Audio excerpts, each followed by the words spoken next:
semuanya, tentu baik-baik. Nah, hari ini kita akan kembali belajar. Adapun materi pembelajaran kita, beribadahlah sebab Tuhan itu baik.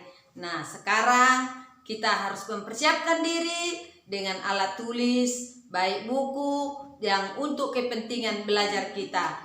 Nah, sebelum kita belajar, kita mulai dengan doa. Mari kita bersatu di dalam doa. Terima kasih Tuhan Yesus buat kebaikan-Mu dalam hidup kami. Kami hendak memulai pelajaran hari ini. Kiranya Roh Kudus-Mu yang bekerja, memimpin dan menolong kami, sehingga kami boleh mengerti. Terima kasih Tuhan. Inilah doa dan permohonan kami. Kami sampaikan melalui Yesus Kristus Tuhan dan Juru Selamat kami yang hidup. Amin. Baiklah, kita mulai pembelajaran hari ini dengan materi pembelajaran kita. Beribadahlah sebab Tuhan itu baik. Ikut penjelasannya. Tujuan pembelajaran kita hari ini supaya anak bisa memiliki kerinduan untuk beribadah. Apa itu ibadah? Menurut Kamus Besar Bahasa Indonesia, ibadah adalah perbuatan untuk didasari ketaatan, mengerjakan perintahnya dan menjauhi larangannya, atau sesuatu sikap kegiatan seseorang yang mengakui dan menghargai Tuhan. Itu sekilas pelajaran yang lalu. Kita lanjutkan pelajaran 2. Kita akan membaca kisah dalam Perjanjian Lama. Teks dalam kitab Ulangan berisi tentang nasihat kepada umat Israel agar taat dan bersyukur kepada Tuhan. Karena kebaikan Tuhan selalu terjadi dalam kehidupan orang Israel, meskipun mereka membuat hati Tuhan sedih.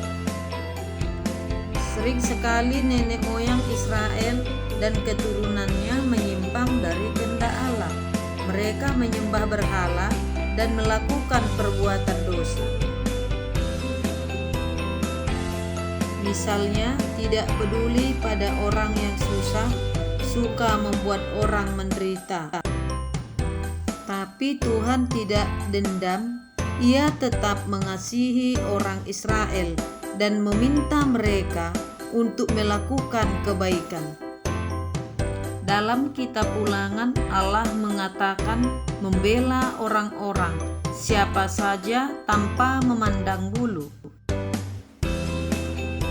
Dalam Ulangan 10 ayat 12-22 ada perintah Tuhan tentang ibadah. Dikatakan, beribadahlah kepada Tuhan Allahmu dengan segenap hatimu dan dengan segenap jiwamu. Arti perintah Tuhan adalah, jikalau kamu sungguh-sungguh mengasihi Tuhan, kamu akan merasa rindu padanya dan terus mencari Dia.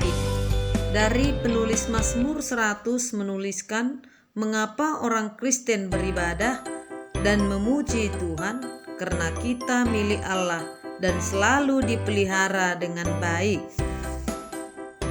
Dalam ibadah yang kita lakukan, kita merasakan kehadiran Tuhan di dalamnya. Misalnya dalam kebaktian minggu ada nyanyian dan doa yang menyatakan kehadiran Tuhan.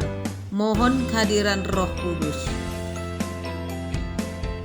Berikut ini adalah unsur-unsur dalam ibadah Kristen. Doa. Melalui doa kita mengucap syukur kepada Tuhan atas kebaikannya. Nyanyian.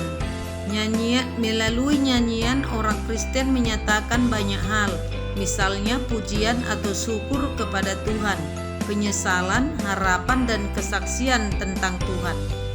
Pembacaan Alkitab dan khotbah. Alkitab menuliskan pengalaman mereka dengan ilham Roh Kudus, sehingga umat Kristen di segala zaman dapat mengetahui cara Tuhan berkarya di dunia ini. Ada 3 macam pengakuan iman.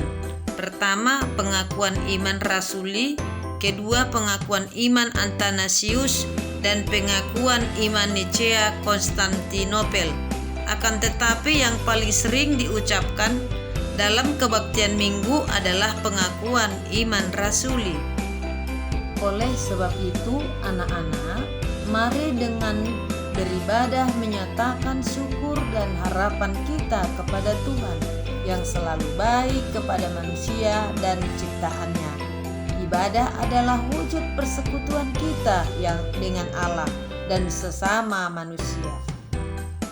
Oleh karena itu, mari kita senantiasa beribadah bukan karena kita mau berbuat baik kepada Tuhan, tetapi karena Tuhan lebih dahulu berbuat baik kepada kita, karena Allah telah menyelamatkan kita. Oleh sebab itu, mari kita beribadah. Nah anak-anak, sebelum ibu menutup pembelajaran ini, marilah kita dulu berdoa. Terima kasih Tuhan Yesus, buat hari ini kami telah mendengarkan pembelajaran tentang beribadah. Engkau mengingatkan kami supaya kami tetap beribadah dengan setia, karena Engkau telah baik yang selalu menyelamatkan kami. Inilah doa permohonan kami sampaikan melalui Yesus Kristus, Tuhan dan Juru Selamat kami yang hidup. Amin. Tetaplah menerapkan protokol kesehatan dan semangat. Salam sehat. Terima kasih. Tuhan memberkati.